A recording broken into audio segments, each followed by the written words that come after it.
시대를 초월하는 성경 말씀, 시초성말, 하나님과의 동행. 2. 영적 강자. 세상에서는 힘이 센 사람을 강자라고 합니다. 세상에서는 더 많은 물질과 권세를 가지고 더 높은 지위를 가진 사람을 강자라고 합니다. 약육 강식이 진리같이 되어버린 세상입니다. 그래서 모두 강한 자들에게 먹히지 않으려고 약한 자의 자리를 벗어나기 위해 강한 자들이 가진 물질과 권세, 그리고 세상의 위치를 가지기 위해 몸부림을 치고 불법을 범하기도 합니다. 심지어 교회 안에서 하나님의 이름을 부르며 바로 그러한 것들을 구하기도 합니다. 그러나 성경에서 말하는 강자, 영적 강자는 결코 세상에서 말하는 강자가 아닙니다. 태양이 아닌 달과 같은 자. 성경에서 말하는 영적 강자는 두말할 것 없이 하나님의 사람을 말합니다. 성경에는 스스로 태양이 되려고 했던 자들, 그리고 태양과 같이 드러난 자들이 있었습니다. 당시의 땅에는 네피림이 있었고 그 후에도 하나님의 아들들이 사람의 딸들에게로 들어와 자식을 낳았으니 그들은 용사라, 고대 명성이 있는 사람들이었더라. 구스가 또 니므롯을 낳았으니 그는 세상의 첫 용사라. 이들은 용사였으며 명성이 있는 사람들이었습니다. 그러나 성경은 바로 다음 구절에서 이들이 이 힘을 가지고 하나님을 대적하는 데 사용했다고 지적합니다. 여호와께서 사람의 죄악이 세상에 가득함과 그의 마음으로 생각하는 모든 계획이 항상 악할 뿐임을 보시고 땅 위에 사람 지으셨음을 한탄하사 마음에 근심하시고 이르시되 내가 창조한 사람을 내가 지면에서 썰어버리되 사람으로부터 가축과 기는 것과 공중의 새까지 그리하니 이는 내가 그것들을 지었음을 한탄함이니라. 그가 여호와 앞에서 용감한 사냥꾼이 되었으므로 속담에 이르기를 아무는 여호와 앞에 니므롯같이 용감한 사냥꾼이로다 하더라. 여호와 앞에서 용감한 사냥꾼이라는 말은 하나님을 대적했다는 뜻입니다. 또한 이스라엘 백성은 왕이신 하나님을 버리고 사람 왕을 원했는데 하나님은 그들이 원하는 왕을 주었고 그가 바로 세상이 원하는 왕 사울이었습니다. 기스에게 아들이 있으니 그의 이름은 사울이요 준수한 소년이라. 이스라엘 자손 중에 그보다 더 준수한 자가 없고 키는 모든 백성보다 어깨 위만큼 더 컸더라. 성경에는 사울과 같이 뛰어난 자들이 등장을 합니다. 온 이스라엘 가운데서 압살롬같이 아름다움으로 크게 칭찬받는 자가 없었으니 그는 발바닥부터 정수리까지 흠이 없습니다. 그때 학기스의 아들 아도니아가 스스로 높여 이르기를 내가 왕이 되리라 하고 자기를 위하여 병거와 기병과 호위병 50명을 준비하니 그는 압살롬 다음에 태어난 자의 용모가 심히 준수한 자라. 그의 아버지가 내가 어찌하여 그리하였느냐고 하는 말로 한 번도 그를 섭섭하게 한 일이 없었더라. 그런데 성경에서는 하나님이 이들을 하나님의 사람으로 부르지도 않았을 뿐 아니라 이들을 영적 강자라고도 이야기하지도 않았고 이들을 택하지도 않으셨습니다. 예수님은 하나님의 사람은 예수님께 붙어있는 사람이라고 합니다. 내 안에 거하라 나도 너희 안에 거하리라. 가지가 포도나무에 붙어있지 아니하면 스스로 열매를 맺을 수 없음같이 너희도 내 안에 있지 아니하면 그러하리라. 나는 포도나무요 너희는 가지라. 그가 내 안에 내가 그 안에 거하면 사람이 열매를 많이 맺나니 나를 떠나서는 너희가 아무것도 할 수 없습니다. 이와 같이 성경은 스스로가 태양이길 원하는 자가 아닌 달과 같이 자신의 빛을 모두 부인하고 오직 태양의 빛을 받아 반사하는 존재임을 말합니다. 스스로가 왕임을 부인하고 철저히 종이 되는 자를 성경은 영적 강자라고 하는 것입니다.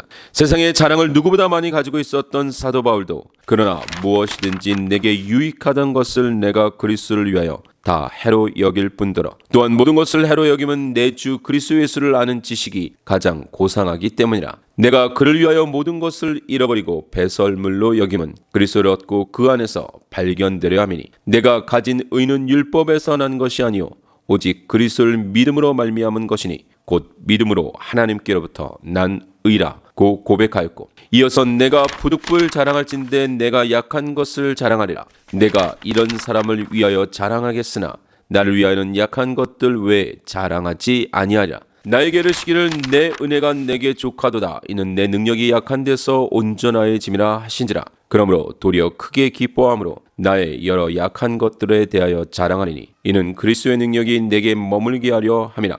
그러므로 내가 그리스도를 위하여 약한 것들과 능욕과 궁핍과 박해와 곤고를 기뻐하노니 이는 내가 약한 그때 강함이라고 선포하였습니다.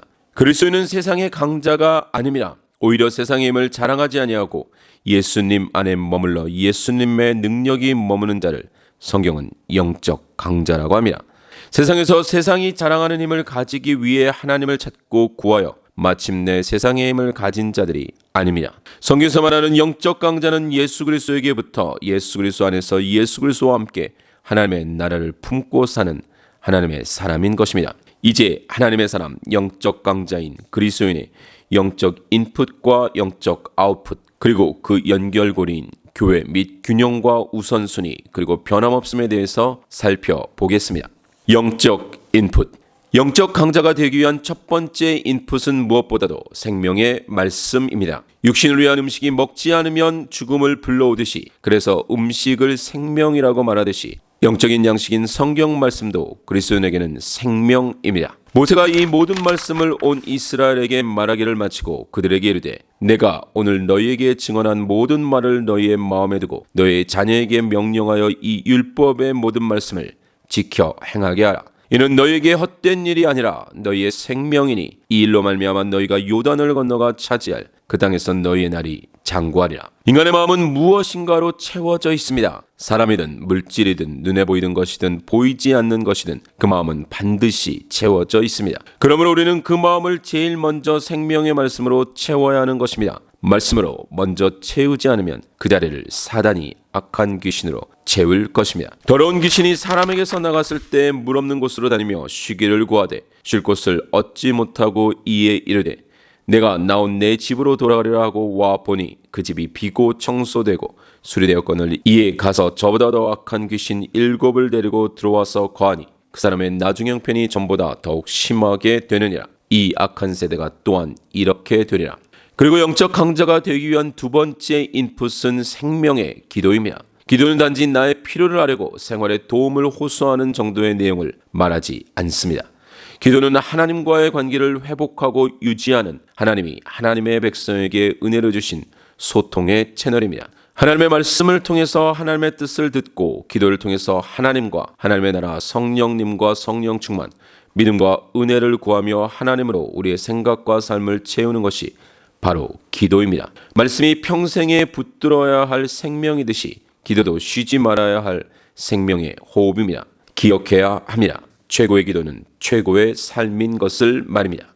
또한 영적 강자가 되기 위한 세 번째 인풋은 바로 앞선 믿음의 사람들의 신앙의 연단과 말씀과 믿음 안에서 정리한 경건서적입니다. 기독교 2000년을 지니며 수많은 믿음의 사람들이 그들의 삶과 헌신 중에 고민하고 갈등하며 예수 그리스도 안에서 찾아낸 복음의 보배와 같은 책들이 있습니다.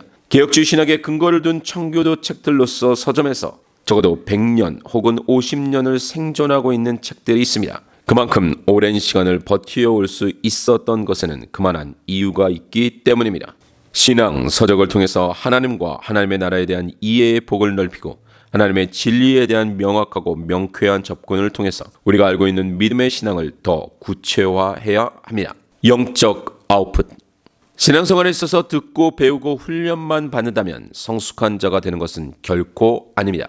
반드시 봉사와 섬김을 통한 아웃풋이 있어야 합니다. 봉사하고 섬기되 인풋보다 덜 하지도 말고 더 하지도 말고 받은 만큼 섬기면 됩니다. 그래야 균형을 잡을 수 있습니다. 은혜를 받았다면 그 은혜를 나누는 현장이 있어야 계속 성장할 수 있습니다. 그러므로 가정을 통해서 사회로, 사회를 통해서 세상으로, 땅끝으로 갈 수 있는 것이지 가정에서도 사회에서도 엉망인 삶이 어느 날 갑자기 은혜 받고 땅끝으로 갈 수도 없고 가서도 안 됩니다. 그래서 신앙 인풋과 함께 우리에게 중요한 것은 신앙 아웃풋입니다. 영적 강자로서 첫 번째 신앙 아웃풋은 바로 가정입니다. 성경은 남편은 아내를 다스리고 사랑하고 괴롭게 하지 말고 귀하게 여기라고 합니다. 그리고 아내는 남편을 돕고 존경하고 남편에게 복종하고 순종하라고 합니다. 또한 부모는 자녀를 노엽게 말고 교양과 훈계로 양육하고 자녀는 부모를 주 안에서 순종하고 공경하라고 합니다. 가정뿐만 아니라 앞으로 다루게 될 세상 그리고 땅끝을 순서대로 놓는 것은 물론 우선순위의 차원입니다.